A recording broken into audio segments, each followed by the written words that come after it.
दोस्तों नमस्कार, स्वागत है आप सभी का द ब्रेकिंग न्यूज में। बात करेंगे आज बिहार की 10 बड़ी और मुख्य खबरों की, लेकिन उससे पहले यदि आप चैनल पर नए चैनल को सब्सक्राइब कर लें, बेल आइकन को दबा दें। चुनाव आयोग ने बिहार की अंतिम मतदाता सूची जारी कर दी है। राज्य में विधानसभा चुनाव होने वाले हैं। आयोग अगले सप्ताह चुनाव कार्यक्रम की घोषणा कर सकता है। चुनाव की तैयारियों का जायजा लेने के लिए अधिकारी पटना का दौरा करेंगे। बिहार विधानसभा चुनाव का कार्यकाल 22 नवंबर को समाप्त हो रहा है। वोटर लिस्ट का ड्राफ्ट 1 अगस्त को जारी किया गया था। चुनाव की तैयारियों का जायजा लेने के लिए अधिकारी 4 और 5 अक्टूबर को पटना का दौरा करेंगे। छठ पर्व के तुरंत बाद अक्टूबर के अंत में चुनाव का पहला चरण होने की संभावना है। बिहार और कुछ विधानसभा उपचुनाव के लिए चुनाव आयोग द्वारा 470 पर्यवेक्षकों को तैनात किया जा रहा है। जमुई से 1995 के बिहार विधानसभा चुनाव में लालू प्रसाद यादव ने चंद्रशेखर को लकड़ी सुंघाने वाला बाबा कहकर संबोधित किया था। सिकंदरा में दोनों नेताओं की सभाएं थी, लेकिन लालू यादव के देर से पहुंचने पर अफरा तफरी मच गई। चंद्रशेखर ने सबसे पहले सभा की, जिसके बाद लालू यादव ने उन्हें लकड़ी सुंघाने वाला बाबा बताकर मतदाताओं को सावधान किया, जिससे सत्ता जाने का डर दिखाया गया। अपने चिर परिचित अंदाज में तत्कालीन मुख्यमंत्री लालू प्रसाद यादव द्वारा पूर्व प्रधानमंत्री चंद्रशेखर को लकड़ी सुंघाने वाला बाबा कह दिए जाने की चर्चा आज भी चुनाव की घंटी बजते ही चौक चौराहे पर होती है। दशहरा यानी रावण वध इस बार 2 अक्टूबर को गांधी जयंती के दिन होने से अस्पतालों की ओपीडी सेवा बंद रहेगी। इसे देखते हुए स्वास्थ्य विभाग ने व्यापक तैयारी की है। PMCH, IGMS, NMCH, Patna AIIMS, new Gardiner road व एलएनजेपी समेत सभी सरकारी अस्पतालों को 24 घंटे इलाज के लिए तैयारी रखने को कहा गया है। जिला प्रशासन ने भीड़ भाड़ वाले कार्यक्रम और विसर्जन को देखते हुए जीवन रक्षक दवाओं एवं एम्बुलेंस के साथ साथ डॉक्टरों को, स्वास्थ्य कर्मियों को प्रतिनियुक्त करने का आदेश दिया है। रावण वध के मुख्य आकर्षण के दौरान गांधी मैदान में भारी भीड़ को देखते हुए सिविल सर्जन कार्यालय की ओर से 4 अस्थायी अस्पताल बनाए जाएंगे। प्रत्येक में एक बेड की व्यवस्था होगी। जनसुराज पार्टी के अध्यक्ष उदय सिंह ने प्रधानमंत्री मोदी को पत्र लिखकर बिहार के उप मुख्यमंत्री सम्राट चौधरी पर कार्रवाई की मांग की है। उदय सिंह ने 1995 के लौना परसा नरसंहार में सम्राट चौधरी की अभियुक्ति के रूप में गिरफ्तारी का उल्लेख किया है, जिनमें उनकी उम्र को लेकर विरोधाभास है। उन्होंने आरोप लगाया है कि गलत दस्तावेज पेश कर उन्हें नाबालिग बताकर रिहा कराया गया।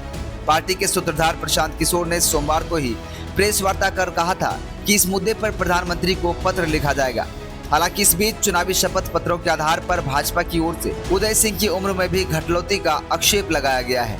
उदय सिंह ने लिखा है कि सरकारी रिकॉर्ड के अनुसार सम्राट चौधरी का नाम 28 मार्च 1995 को हुए लौना परसरा नरसंहार केस संख्या 44/1995 थाना तारापुर में अभियुक्त के रूप में दर्ज है। तब कुशवाहा समुदाय के 6 लोगों की हत्या हुई थी। बिहार में अपराध का दायरा लगातार बढ़ रहा है, लेकिन 2003 में हत्या की संख्या में मामूली गिरावट आई है। निजी दुश्मनी, संपत्ति और जमीनी विवाद, पारिवारिक झगड़े और आर्थिक कारण अब भी सबसे बड़े उत्प्रेरक बने हुए हैं। चुनाव से पहले ये आंकड़े राजनीतिक पार्टियों के लिए रणनीति तय करने और बहसों को तेज करने का मौका देंगे।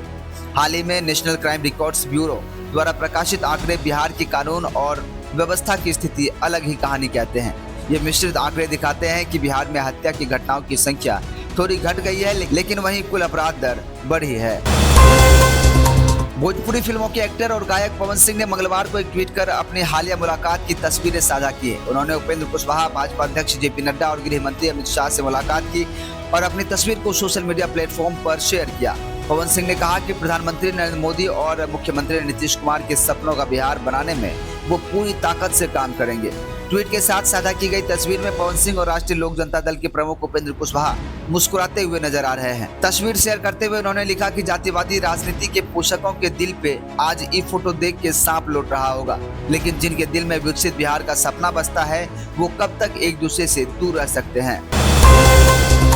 राजद नेता तेज प्रताप यादव ने भोजपुरी अभिनेता और गायक पवन सिंह के बीजेपी में शामिल होने पर बड़ा बयान दे दिया है। उन्होंने कहा है कि पवन सिंह का यही काम है कि वो कभी एक के पैर पर गिरते हैं तो कभी दूसरे के। तेज प्रताप ने तंज कसते हुए कहा कि पवन सिंह कभी लखनऊ में और उनके पैर पर गिरे थे और अब किसी और के पैर पर गिरने चले गए हैं। साथ ही साथ उन्होंने कहा कि पवन सिंह को राजनीति छोड़कर अपनी कला के क्षेत्र में रहना चाहिए। छठ पर्व को यूनेस्को में दर्जा दिलाने की प्रधानमंत्री नरेंद्र मोदी की पहल पर तेज प्रताप यादव ने कहा कि अच्छी बात है, यह लोक आस्था का सवाल है और अगर कोई इसके लिए आगे बढ़ता है तो स्वागत योग्य है। बिहार की राजनीति में खबरन विषयों के लिए प्रशांत किशोर हॉट केक बने हुए हैं। पिछले कुछ दिनों पहले अशोक चौधरी को लगातार निशाने पर रखने वाले पीके का फोकस अब शिफ्ट होकर सम्राट चौधरी पर हो गया है।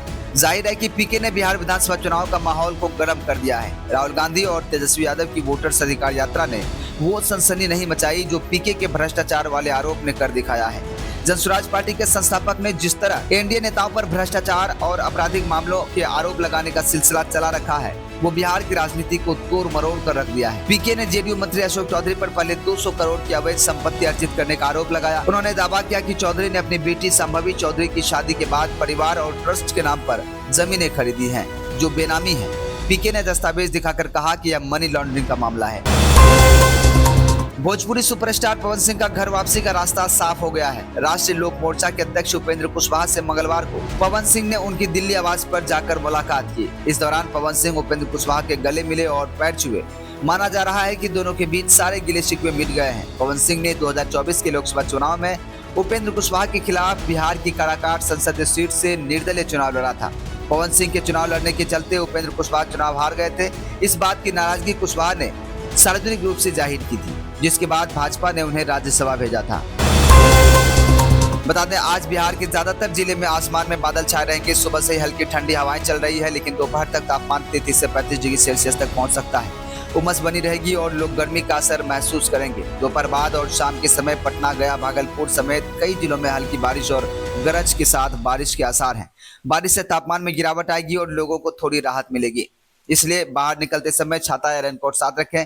गर्मी और उमस से बचने के लिए हल्के व सूती कपड़े पहनें। मौसम में बदलाव के चलते बुजुर्गों और बच्चों को खासा ध्यान देने की जरूरत है।